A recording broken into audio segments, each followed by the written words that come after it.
जी प्यारे बच्चों, उम्मीद करता हूँ सब खैरियत से होंगे। बिस्मिल्लाहिर्रहमानिर्रहीम।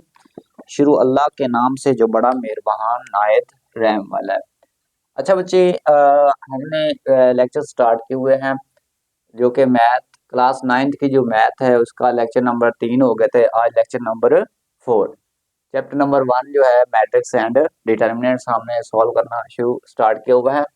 अच्छा बच्चे, एक्सरसाइज 1.2 आज स्टार्ट करने जा रहे हैं।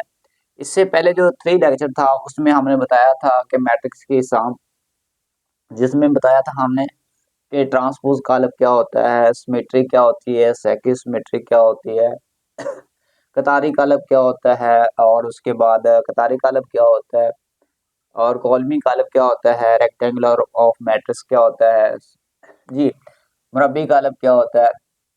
तो बच्चे, सवाल नंबर 5 में आज हम पढ़ेंगे एक्सरसाइज 1.2 का जो सवाल नंबर 5 है उसमें कहता है कि जो कालब यानी दिए गए हैं उनका सिर्फ ट्रांसपोर्ट आपने क्या करना है, मालूम करना है। तो चले बच्चे, ट्रांसपोर्ट की पहले डिफाइन मैं क्लियर कर दूं। ट्रांसपोर्ट कालब ऐसा कालब होता है जो कि कतारों को क्या करते हैं, कॉलमों में बदल देते हैं। यानी कि कतारों को यानी क्या करते हैं, कॉलमों में बदल देते हैं। यानी कि चलते हैं सबसे पहले जो सवाल नंबर 5 का पहला ए पार्ट है उसको सॉल्व करते हैं। ए पार्ट बच्चे, ए पार्ट क्या है जी, 0 1 -2। जी बच्चे, अब इसमें क्या करेंगे, हम इसमें करेंगे कि हमारे पास एक कालब है, ये कॉलमिस कालब है जो कि कतारी कालब बन जाएगा। जी हम इसका लेंगे बच्चे ट्रांसपोर्ट, ट्रांसपोर्ट कालब यानी कॉलम है बच्चे, कॉलमी कालब है तो कतारी कालब में चला जाएगा, फिर रो में चला जाएगा 0 1 एंड -2। ये इसका ट्रांसपोज कालब था।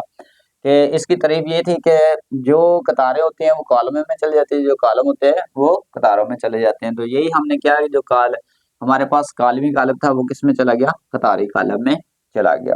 ये है हमारे पास जो कि पहला सवाल, सवाल नंबर 5 का ए पार्ट। आगे करते हैं सवाल नंबर 5 का बी पार्ट। बी में क्या कहता है जी बच्चे, एलिमेंट्स 5 1 -6। जी अब इसका क्या लेंगे बच्चे, ट्रांसपोर्ट लेंगे। क्या लेंगे, ट्रांसपोज लेंगे। वो कैसे लेंगे जी,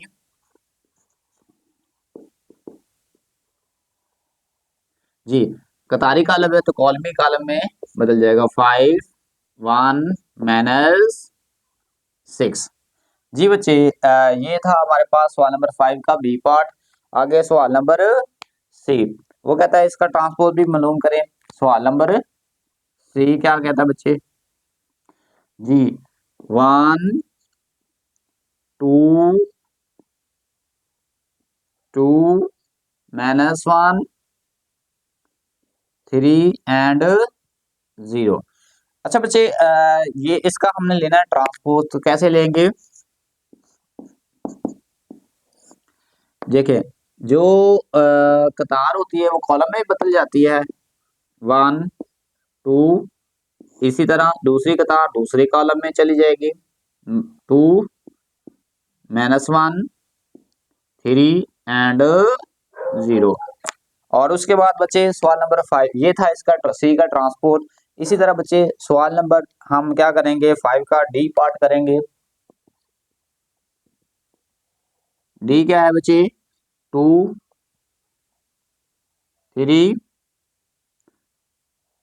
0 5। अब वो कहता है इसका ट्रांसपोज कालब लें। क्या लें, ट्रांसपोज कालब लें। तो वो लेते हैं बच्चे, ट्रांसपोज कैसे होगा,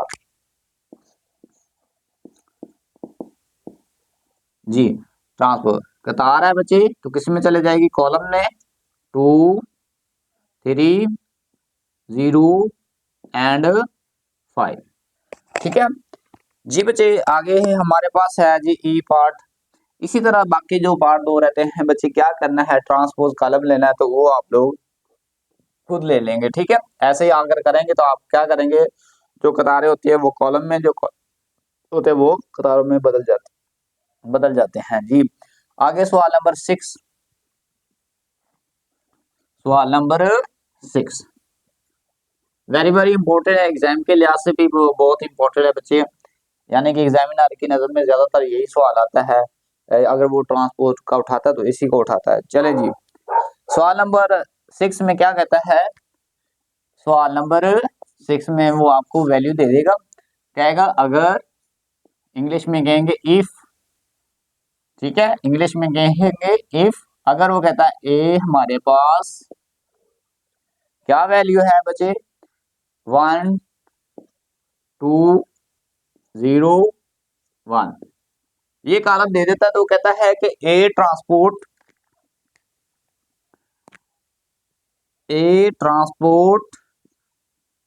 का होल ट्रांसपोर्ट ए के बराबर है। ये हमने साबित करना है।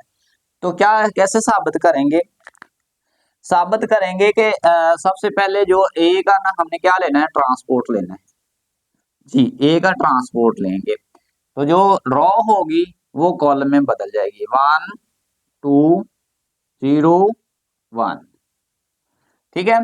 आगे आप पहले हमने इसका ट्रांसपोर्ट कहता है, जब आप इसका ट्रांसपोर्ट लेंगे अगेन, फिर अगेन ट्रांसपोर्ट लेंगे जी, ट्रांसपोर्ट का होल ट्रांसपोर्ट, यानी अब इसका लेना है तो क्या करेंगे कि 1 सिर्फ जो कतार होगी वो कॉलम में चली जाएगी और दूसरी कतार दूसरे कॉलम में चली जाएगी जी बच्चे।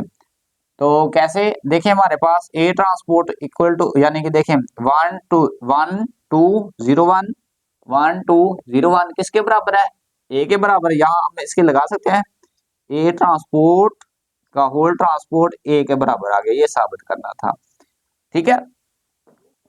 इसी तरह जो सवाल 6 का बी पार्ट है, ये था ए पार्ट यानी 1 पार्ट, और सवाल नंबर 6 का दूसरा पार्ट जी, दूसरा पार्ट क्या कहता है बच्चे, अगर वो कहता है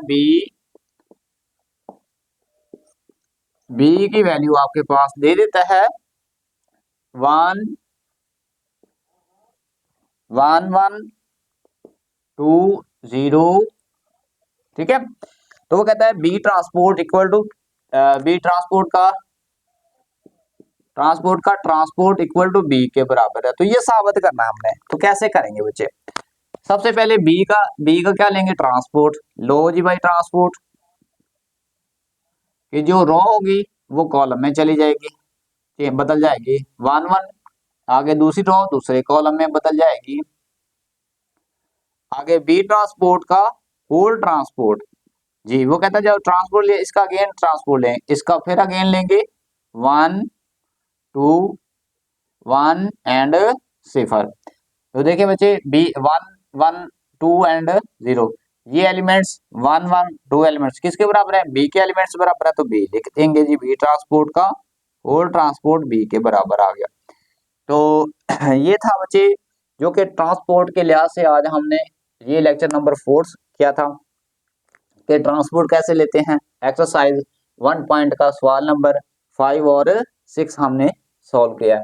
अच्छा बच्चे, वीडियो अच्छी लगे तो लाइक कर दें, शेयर कर दें और सब्सक्राइब कर दें, और बेल को क्लिक कर दें ताकि जो नए लेक्चर बन रहे हैं वो आप तक पहुंचे।